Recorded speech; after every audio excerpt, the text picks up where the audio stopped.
Charlene Gatt ta' 37 sena minn Ħażebbuġ baqgħet tinżamm arrestata wara li tresqet il-qorti mixlija l-akkoġunat ġrieħi gravi li kellha fil-possess tagħha arma li taqtaw bil-ponta mingħajr liċenzja u li kisret il-paċi pubblika.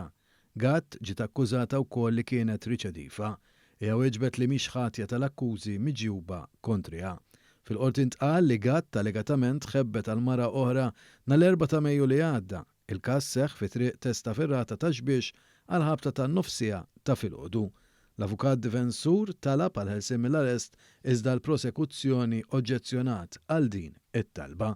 Il-qorti preseduta mill-Maġistrat Noel Bartolo ċaħdet it-talba l ħelsien mill-arrest fid-dawl tan-natura tal-akkużi u tal-biża' ta' l-intralġ tal-provi. Il-primawla tal-Qorti Ċivili preseduta mill-Prim Imħallef Market Kuti ordnat li nqerdu 2400 par żarbun falz li waslu Malta s-sena l-oħra.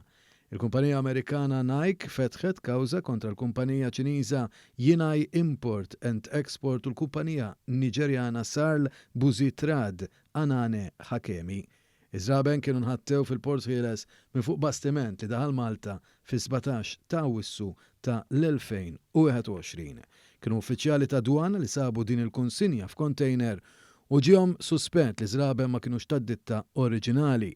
Eventualment, eżaminazzjoni li kienet saret u rid li żraben kienu fil-fatt folots. Għaldaqstant il-qorti ordnat li dwana biex taqret il-merkanzija fi żmien 90 jum mid-data tas-sentenza bl-ispejjeż kollha jitħallsu mill-importaturi.